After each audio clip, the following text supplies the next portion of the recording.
இல்லந்தோறும் இறையாட்சி மலர முனைந்து பாடுபடும் மாதா தொலைக்காட்சியின் பிரியமான சகோதர சகோதரிகளே, உங்கள் அனைவருக்கும் எங்கள் நெஞ்சார்ந்த வணக்கம்.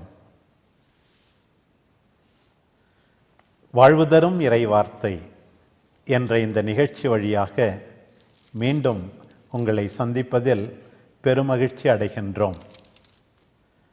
தெசலோனிக்கருக்கு எழுதிய முதல் திருமுகம் 2ஆம் அதிகாரம் இவ்வாறு கூறுகிறது: கடவுளின் வார்த்தையை நீங்கள் எங்களிடமிருந்து கேட்டபோது அதை மனித வார்த்தையாக அல்ல, கடவுளின் வார்த்தையாகவே ஏற்றுக்கொண்டீர்கள். இதற்காக நாங்கள் கடவுளுக்கு இடைவிடாது நன்றி கூறுகிறோம். வாழ்வு தரும் இறை வார்த்தையை நீங்கள் எல்லாரும் கடவுள் தருகின்ற வாழ்வாக ஏற்று மகிழ்கிறீர்கள் என்பதை கேள்விப்பட்டு நாங்களும் இறைவனுக்கு நன்றி கூறுகிறோம். இன்று ஆண்டின் பொதுக்காலம் 22ஆம் ஞாயிற்றுக்கிழமைக்கான இறைவாக்குகளை பற்றி பகிர்ந்து கொள்ள இருக்கிறோம். இன்றைய முதல் வாசகம் இணைச்சட்ட நூலிலிருந்து எடுக்கப்பட்டுள்ளது. அந்த பகுதியின் பின்னணியை நாம் இப்போது சிந்திக்க இருக்கிறோம். இந்த இணைச்சட்ட நூலில் மொத்தம் 5 உரைகள் இருக்கிறது.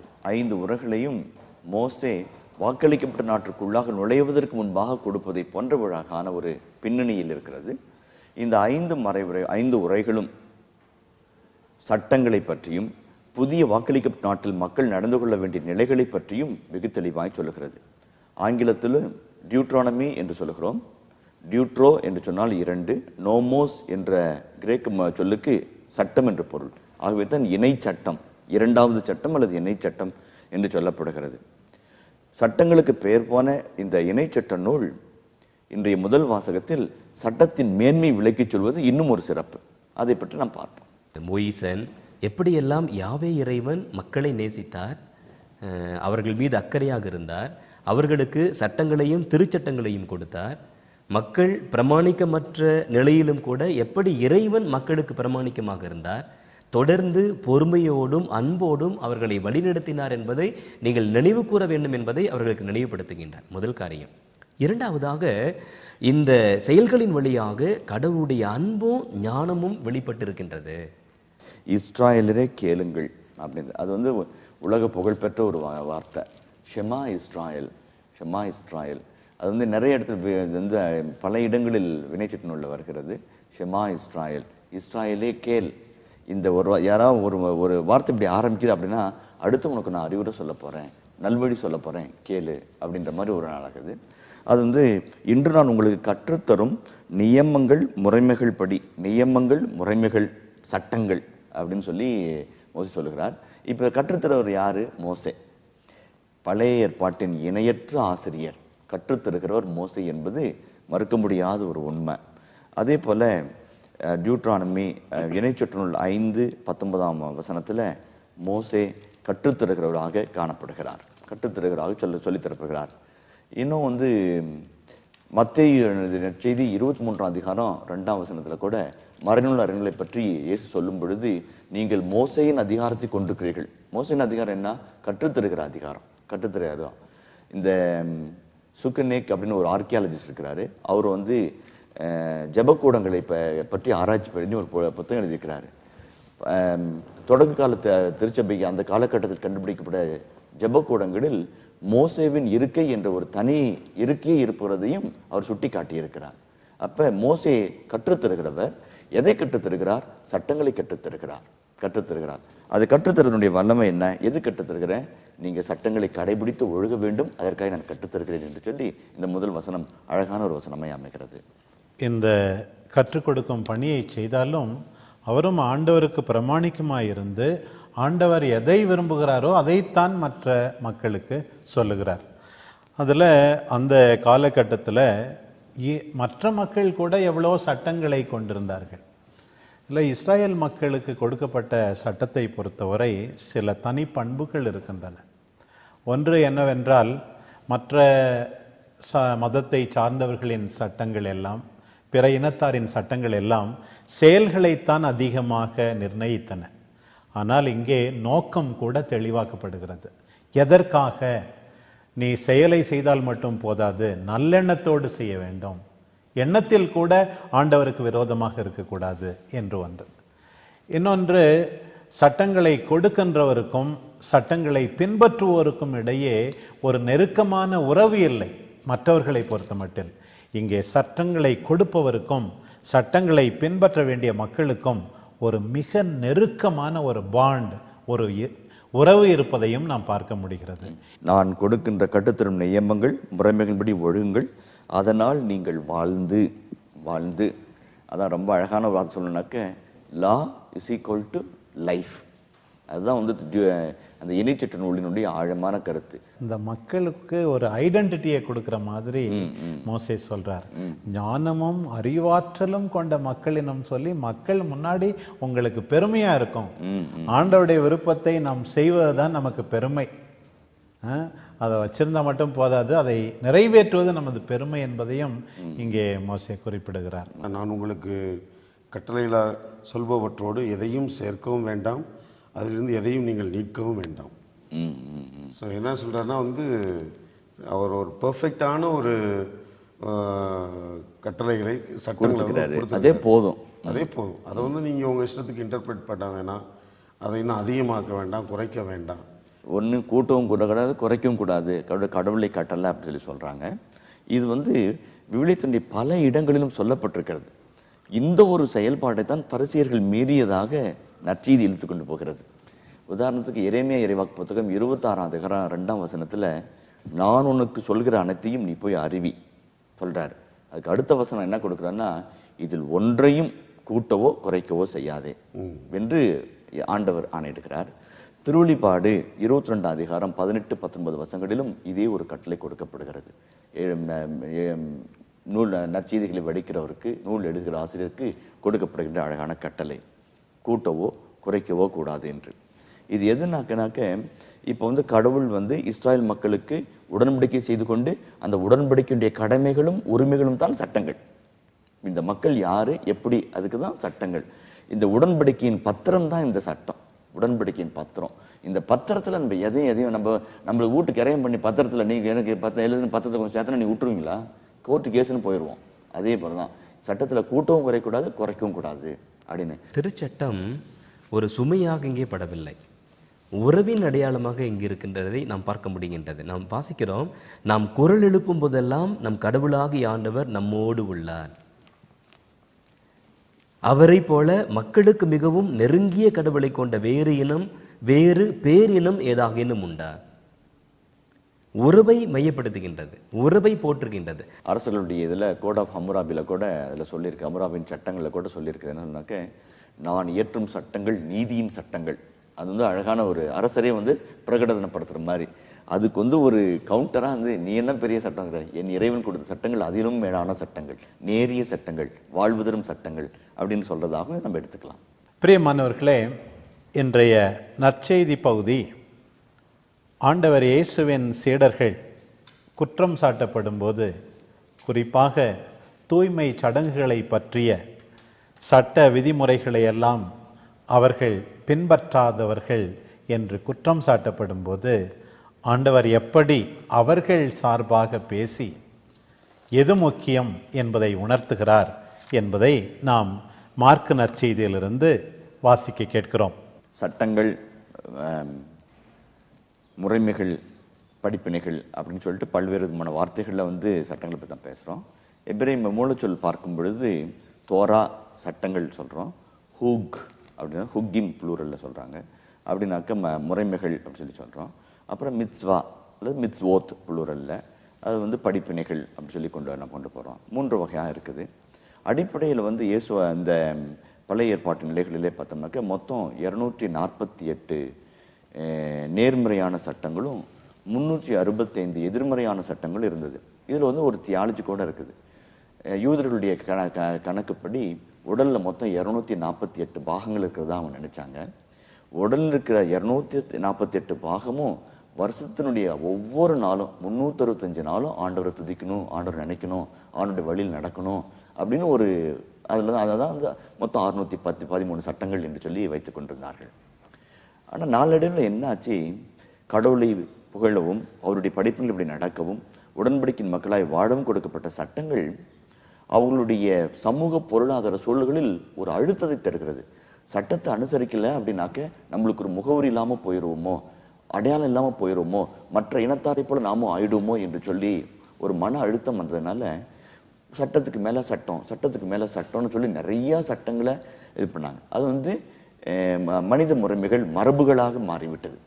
ஒரு காலகட்டத்தில் சட்டங்கள், ஆண்டுடைய திருச்சட்டங்கள் மறைந்து போய் இந்த மரபுகளை மக்கள் கெட்டியாக பிடித்து கொண்டு போராடுகிற ஒரு நிலைக்கு வந்து விட்டார்கள். அப்படிப்பட்ட ஒரு காலகட்டத்தில் வருகிற நற்செய்தி தான் இன்றைக்கு நாம் சந்திக்கிற நற்செய்தி. மக்களுக்கு சுமையாக மாறிவிட்டன. அதனால்தான் ஆண்டவர் தெளிவாக சொன்னார், சட்டங்கள் மனிதனுக்காக, மனிதன் சட்டத்திற்காக அல்ல என்று சொல்லும்போது. இந்த 613 சட்டங்களை பற்றி சொன்னீர்கள். இன்னும் 5ஆம் 4ஆம் நூற்றாண்டு ஆண்டவருக்கு முன்பட்ட பகுதியில் அதை இன்னும் பல மடங்காக அவர்கள் பெருக்கினார்கள். இந்த மறைநூல் அறிஞர்கள் எல்லாம் அதிகமாக ஒவ்வொரு தனிப்பட்ட காரியத்தை பற்றியும் சட்டம், டீட்டெயில்ஸ், மிக விளக்கமாக சட்டங்களை அமைத்தார்கள். அதைத்தான் ஆண்டவர் கடுமையாக சாடுகிறார். ஆண்டவரே சட்டத்தை பின்பற்றுபவராக இருக்கிறார். பல விஷயங்கள் தொழுநோயாளியை குணப்படுத்தும் போது போய் குருவிடம் காட்டு, செசாருக்கு வரி செலுத்து. ஆண்டவருடைய பெற்றோர் கூட லூக்கா 2ஆம் நற்செய்தியில் சட்டப்படி எல்லாவற்றையும் செய்தார்கள் என்றெல்லாம் இருக்கிறது. ஆனால் அதே சட்டம் மனிதனை அடிமைப்படுத்த, கொடுமைப்படுத்த பயன்படுத்தப்படும் போது ஆண்டவர் எதிர்க்கிறார். சட்டம் உதவி செய்ய வேண்டும், மனிதனுக்கு உதவி செய்ய வேண்டும், உறவுக்கு உதவி செய்ய வேண்டும், சமூகத்திற்கு உதவி செய்ய வேண்டும். ஆனால் அப்படிப்பட்ட சூழல் ஆண்டவர் வாழ்ந்த நாட்களில் இல்லை. அதை மறுபரிசீலனை செய்ய இங்கு ஆண்டவர் அழைப்பு தருகின்றார். உறவுகளை வந்து வளர்க்கறதுக்கு அந்த சட்டங்கள் இருக்குல்ல, இது வந்து மனுஷனை வந்து இன்னும் அடிமைத்தனத்தில் கொண்டு போகிறதுக்கும் அவன் வந்து பார்த்து முகம் சுளிக்க வைக்கின்ற, எரிச்சல் பட வைக்கின்ற விதத்தில் தான் அந்த சட்டங்கள்லாம் இருப்பதை பார்த்து தான் வந்து அவர் அதிகமாக வந்து அதை சாடுகிறார். மரபுகள், மனித மரபுகளை பின்பற்றி கைகளை கழுவல, இதை வந்து இயேசு அனுசரிக்கிறாரா இல்லையான்னு பார்க்குறது. எருசலேம்லேருந்து ட்ரூப் வருது, இந்த ரூம் போட்டு யோசிக்கிறாங்கன்னு சொல்கிறாங்கல்ல, அந்த மாதிரி எருசலேம்லேருந்து இயேசுகிற ஊருக்கு வந்து கழுவுறாரா இல்லையா, அனுசரிக்கிறாரா இல்லையா செக் பண்ணுறதுக்குனே ஒரு குரூப் வந்துக்குது. வந்துட்டு விவரமாக போய் சீடர்கிட்ட கேட்குறாங்க. என்ன கேட்குறாங்க? போதும், ஏன் அதை பண்ணுறதில்ல, ஏன் இதை பண்ணுறதில்ல, இந்த சட்டத்தை இல்லை. அந்த அப்சல்யூட்டைசிங் தான் வந்து ஒரு கடவுள் இயேசுக்கு பொறுத்துக்க முடியல. அதனால தான் வந்து மார்க் எழுதிய நற்செய்தியில் ஹிப்போக்ரிட், வெளிக்கு வேடக்காரர்கள்னு அந்த வார்த்தை ஒரே ஒரு முறை தான் பயன்படுத்துகிறாரு. அதுவும் இந்த இடத்துல தான் பயன்படுத்துகிறார். அவ்வளோ கோபம் வந்தது சாமிக்கு. ஆண்டவரும் ஹைஜீனாக இருக்கக்கூடாது அப்படிலாம் சொல்ல, தூய்மையாக இருக்க வேண்டும் என்று தான் விரும்புகிறார். ஆனால் அதைவிட அதிகமாக உள தூய்மை, அகத்தூய்மை முக்கியம் என்பதை மறந்துவிடக்கூடாது என்பதற்காக ஆண்டவர் இங்கே கடவுளின் கட்டளைகளுக்கு முக்கியத்துவம் கொடுங்கள், மனித மரபுகளுக்கு அவ்வளவு முக்கியத்துவம் தேவையில்லை என்று சொல்லும் விதத்தில் ஆண்டவர் இங்கே பேசுகிறார். தொடர்ச்சியாக பார்க்குறோம், இம்மக்கள் உதட்டினால் என்னை போற்றுகின்றனர், இவர்கள் உள்ளமோ என்னை விட்டு வெகு தொலைவில் இருக்கின்றது. அதற்கு என்ன காரணம்? மனித கட்டளைகளை கோட்பாடுகளாக கற்பிக்கின்றனர். இவர்கள் என்னை வழிபடுவது வீண். மனித கோட்பாடுகள், மனித கட்டளைகளை தான் இவங்க வந்து கற்பிக்கிறாங்க. இதுக்கு அருமையான ஒரு முன்னுதாரணத்தையும் நம்ம பார்க்கலாம். இணைச்சட்ட நூலில் 6ஆம் அதிகாரத்தில் அழகாக வெளிப்படுத்தப்படுகின்றது. இன்று நான் உனக்கு கட்டளையிடும் இவ்வார்த்தைகள் உன் உள்ளத்தில் இருக்கட்டும், நீ அவற்றை உன் பிள்ளைகளின் உள்ளத்தில் பதியுமாறு சொல். உன் வீட்டில் இருக்கும் போதும், உன் வழிப்பயணத்தின் போதும், நீ படுத்திருக்கும் போதும், எழும்போதும் அவற்றை பற்றி பேசு. என்ன சட்டம்? வாழ்வு தருகின்ற சட்டம், உறவின் சட்டம். அதிலிருந்து தான் உறவு வெளிப்பட வேண்டும், வாழ்வும் வெளிப்பட வேண்டும் என்பதை ஆண்டவர் அழகாக இங்கே தெளிவுபடுத்துகின்றார். உண்மையான அசுத்தம் எது? அந்த அசுத்தம் எல்லாம் மனிதனுடைய உள்ளத்திலிருந்தே வெளிவருகிறது. பரத்தமை, களவு, கொலை, விபச்சாரம், பேராசை, தீச்செயல், வஞ்சகம், காமவெறி, பொறாமை, பழிப்புரை, செருக்கு, மதிகேடு. பாருங்கள், ஒரு பெரிய லிஸ்டே போடுறார். இந்த அழுக்கை பற்றி இன்றைக்கு கவலைப்படாமல் எவ்வளோ பேர் வெறும் வெளிப்புற தூய்மையை பற்றி மட்டும் அதிக கவலைப்பட்டு கொண்டே இருக்கிறார்கள். உண்மையான அழுக்கு, உண்மையான அசிங்கம் இந்த கெட்ட செயல்கள்தான் என்பதை ஒவ்வொரு நம்பிக்கையாளரும் புரிந்து கொள்ள வேண்டும். நம்முடைய குடும்பங்களிலும் உறவுகளிலும் சமூக மரபுகளிலும் பல காரியங்களை நாம் பின்பற்றுகின்றோம். எந்த அளவுக்கு அது உறவுகளை, நம்முடைய மதிப்பீடுகளை வளர்க்கவும் வாழ்க்கைப்படுத்தவும் உதவி செய்கின்றது என்பது பெரிய கேள்விக்குறி. ஆனால் அதை தாண்டி திருச்சட்டங்களை இறைவன் நமது உறவுக்காக உடன்படிக்கைக்காக கொடுத்திருக்கின்ற திருச்சட்டங்களை நடைமுறைப்படுத்துகின்றோமா என்பது மிகப்பெரிய கேள்விக்குறி. நமது மரபுகள், மதிப்பீடுகள் உதவி செய்ய வேண்டும். அதை தாண்டி திருச்சட்டங்கள் வாழ்க்கைப்படுத்தப்பட வேண்டும். தாவீதை அரசராக தேர்ந்து கொள்ளும்போது சாமுவேல் அழகாக கூறுகிறார், மனிதன் வெளித்தோற்றத்தை மட்டும் பார்க்கிறான், ஆனால் கடவுள் உள்ளத்தை ஊடுருவி காண்கிறார் என்று. நம்முடைய கொண்டாட்டங்களிலும் சரி, பல்வேறு சட்டங்களிலும் சரி, மரபுகளிலும் சரி, உள்ள தூய்மை அதிகமாக போற்றி வளர்க்கப்படுகிறதா என்பதை நாம் எப்போதும் மனத்தில் கொண்டு செயல்பட வேண்டும். பிரியமானவர்களே, இன்றைய இரண்டாவது வாசகம் யாக்கோபு எழுதிய திருமுகத்திலிருந்து. கடந்த சில வாரங்களாக எபேசியருக்கு எழுதப்பட்ட திருமுகத்திலிருந்து நாம் வாசிக்க கேட்டோம். வருகின்ற வாரங்களில் 5 வாரங்களுக்கு யாக்கோபு திருமுகத்திலிருந்து இரண்டாவது வாசகம் எடுக்கப்பட்டுள்ளது. யாக்கோபு எழுதிய திருமுகம் உலகெங்கும் வாழும் சிதறுண்டிருக்கிற யூத கிறிஸ்தவர்களுக்காக எழுதப்பட்ட ஒரு திருமடல். அழகான ஒரு திருமடல். யூத கிறிஸ்தவர்களுக்கு என்று எழுதப்பட்டிருந்தாலும் கூட புற இனத்து கிறிஸ்தவர்களுக்கும் இது ஏற்ற ஒரு திருமடலாக இருக்கிறது. இதனுடைய தன்மையை பார்க்கின்ற பொழுது ஞான நூட்களைப் போல விஸ்டம் லிட்ரேச்சரில் இருக்கிற ஒரு அழகான ஒரு நேர்த்தி, வாழ்வு கோட்பாடுகள்லாம் அழகாக சொல்லப்பட்டிருக்கிறது. அதில் குறிப்பாக முதல் அதிகாரத்தில் வருகிற இறை வார்த்தையை கேட்டலும் இறை வார்த்தையின்படி நடத்தலும் ஆகிய இந்த இரு கருத்துக்களை வலியுறுத்தும் அழகான செய்தி மிக எளிமையான முறையில், அதே சமயத்தில் வலிமையான முறையில் சொல்லப்பட்டிருக்கிறது. 3 முக்கியமான கருத்துக்களை பதிவு செய்கின்றார். ஒன்று, இறை வார்த்தைக்கு கவனமுடன் செவிமடுக்கின்றவர்களாய் நாம் இருக்க வேண்டும். அந்த இறை வார்த்தையின் வழியிலே நடக்கின்றவர்களாய் நாம் இருக்க வேண்டும். ஒன்று. இரண்டாவது, நாம் இதயத்தை பரிசுத்தமாய் கட்டி காக்க வேண்டும். மூன்றாவது, தேவையில் இருக்கின்றவர்களுக்கு நாம் உதவி செய்ய வேண்டும். அதுதான் உண்மையான திருச்சட்டத்தினுடைய நோக்கம். ஒரு மத நம்பிக்கையினுடைய நோக்கமும் அதுதான் என்பதை இந்த சிறிய பகுதியிலே யாக்கோப்பு வரையறுத்து சொல்லுகின்றார். எல்லா கொடைகளும் கடவுளிடமிருந்தே வருகிறது. அந்த கடவுள் யாராக இருக்கிறார்? விண்ணக தந்தையாக இருக்கிறார். அதில் 2 வார்த்தை நல்லதாக இருக்குது. Good and perfect gift. கடவுளுடைய கொடைகள் நல்லதும் முழுமையானதுமாக இருக்கிறது. கடவுள் கொடுக்கிற கொடைகள் எதுவுமே நம்மை தீய வழிக்கிட்டு செல்வது கிடையாது. நம்மை நன்னெறிக்கு வழிகொள்வதாக இருப்பதனால் அவைகள் மாறாத இறைவனின் அருட்கொடைகளாக இருக்கிறது. அழகான ஒரு செய்தியாக அது அமையுது. அதே மாதிரி அவரிடம் எந்த விதமான மாற்றமும் இல்லை. அவர் மாறிக்கொண்டிருக்க நிழல் கிடையாது என்று ஒரு அழகான ஒரு உவமையை சொல்கிறார். மாறாத கடவுளுடைய வார்த்தையை கேட்டு வாழ ஒரு நல்ல மனம் வேண்டும் என்பதை ஒரு நல்ல முன்னுரை வைத்து செய்தி தொடங்குகிறார். யாக்கோபு இறை வார்த்தையை நாம் எப்படி கேட்க வேண்டும் என்று அழகாக சொல்லுகிறார். எல்லா வகையான அழுக்கையும் உங்களிடம் மிகுந்துள்ள தீமையையும் அகற்றி உங்கள் உள்ளத்தில் ஊன்றப்பட்ட வார்த்தையை பணிவோடு ஏற்றுக்கொள்ளுங்கள். எத்தனையோ பேர் இறை வார்த்தையை கேட்கிறார்கள். எல்லாரும் இந்த மனநிலையோடு கேட்பதில்லை. பணிவோடு கேட்க வேண்டும், தீமையை அகற்றி கேட்க வேண்டும், அழுக்கையெல்லாம் துடைத்துவிட்டு கேட்க வேண்டும். அப்படி இறை வார்த்தையை கேட்க யாக்கோபு அழைப்பு விடுக்கிறார்.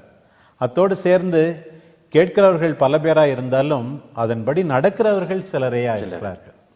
இப்படி நடப்பவர்கள்தான் பாறை மீது தன் வீட்டை கட்டுகின்ற அறிவாளிக்கு ஒப்பாவார்கள். இறை வார்த்தையை கேட்கிறவங்களா மட்டும் இருந்து இவங்களை ஏமாற்றிக் கொள்ளாதீர்கள். அது கரெக்ட், அது ரொம்ப ஸ்ட்ராங்கான ஒரு வார்த்தை இல்லைங்களா? எனக்கு இறை வார்த்தையை கேட்கணும்னு சொல்கிறோம். அதை மட்டும் கேட்குறவங்களா இருந்து உங்களை ஏமாற்றிக்காதீங்க. ஏன்னா அது மட்டும் பத்தாது, it has to be implemented. இறை வார்த்தை நம்மை தொந்தரவு செய்யும். உண்மையிலேயே இறை வார்த்தைக்கு நாம் செவிமடுக்கின்றோம் என்றால் நாம் செயல்பட வேண்டும். செயல்படாமல் இறை வார்த்தை நம்மை விடவே விடாது. அதை தான் யாக்கோபு அழகாக சொல்லுகின்றார். தந்தையாம் கடவுளின் பார்வையில் தூய்மையானதும் மாசற்றதுமான சமய வாழ்வு என்ன அப்படின்னா, ஏழைகளுக்கு உதவி செய்வது, கைம்பெண்களை கவனிப்பது, நம்முடைய திருவழிபாடு, இறைவார்த்தையை நாம் கேட்பது, கொண்டாடுவது எல்லாமே பிறர் சிநேக பணிகளுக்கு நம்மை இட்டு செல்ல வேண்டும். இணைச்சட்ட நூலில் அடிக்கடி திரும்ப திரும்ப வருகின்ற ஒரு 3 குழுவினர்கள் இரக்கத்திற்கும் அன்பிற்கும் நம்முடைய தர்ம காரியங்களுக்கும் உரியவர்களாக இருக்கிறார்கள். அவர்கள் ஏழைகள், அனாதைகள், கைம்பெண்கள். இந்த 3 பேரும் இந்த திருமடலுடைய பல இடங்களிலும் யாக்கோபு வலியுறுத்தி சொல்கிறது, ஏழைகளை மறந்து விடாதீர்கள், அனாதைகளை மறந்து விடாதீர்கள், கைம்பெண்களுக்கு ஆதரவு காட்டுங்கள். அதுதான் உண்மையான வழிபாடும் உண்மையான மதமும் கூட என்று சொல்லுகிறார். யாருடைய பார்வையில்? தந்தையாம் கடவுளின் பார்வையில் மாசற்றதுமான தூய்மையானதுமான சமய வாழ்வு இதில் தான் அடங்கியிருக்கிறது. ஏழை எளியவர்களுக்கு உதவி செய்வதில் அடங்கியிருக்கிறது. இன்னும் ஒன்றும் சொல்லப்பட்டிருக்கிறது, உலகத்தால் கரைபடாதபடி தம்மை காத்துக்கொள்வது. அதுவும் முக்கியம். இன்றைக்கு உலக போக்கிலே வாழ்ந்து கொண்டிருக்கலாம், மற்றவர்களிடம் நீதிமான்கள் போல தோற்றமளிக்கலாம். உலக மதிப்பீடுகள், விழுமியங்கள் நம்மை தாக்காதபடி நற்செய்தியினுடைய விழுமியங்களை நாம் அனைவரும் பின்பற்றும்படி நாம் வாழ வேண்டும். ஆண்டவரில் நம்பிக்கை கொள்பவர்களுக்கு பெருமை ஆண்டவருடைய சட்டப்படி அன்பில் நீதியில் நாள்தோறும் நின்று நிலைத்து வாழ்வதுதான். அதே சமயத்தில் கால ஓட்டத்தில் நம்மிடம் எத்தனையோ மரபுகள், சம்பிரதாயங்கள் எல்லாம் இருக்கின்றன. அவற்றையெல்லாம் மீண்டும் நாம் அலசி பார்க்க வேண்டும். உண்மையாகவே இவையெல்லாம் இறைவனை மகிமைப்படுத்த, மனித உறவுகளை வளர்க்க துணையாக இருக்கின்றனவா என்றும் சோதித்தறிய வேண்டும். எது முக்கியம், எது முக்கியமில்லை என்பதை தேர்ந்து ஆய வேண்டும். மேம்போக்கான சம்பிரதாயங்களை பின்பற்றி கொண்டு நாம் நீதிமான்கள் என்று மார்தட்டி கொள்ள வேண்டாம். மிக முக்கியமானவை அன்பு, இரக்கம், நீதி, நேர்மை. கடவுளுடைய சட்டங்களை மறந்துவிட்டு வெளித்தோற்றத்தை மட்டும் நாம் அதிகமாக முன்வைத்து வாழ்ந்து கொண்டிருந்தால் நிச்சயமாக ஆண்டவருக்கு எதிராகத்தான் நாம் செயல்படுகிறோம். உள்ளத்தால் கடவுளை புகழ வேண்டும், உள்ள தூய்மையை மேன்மேலும் நாம் போற்ற வேண்டும்.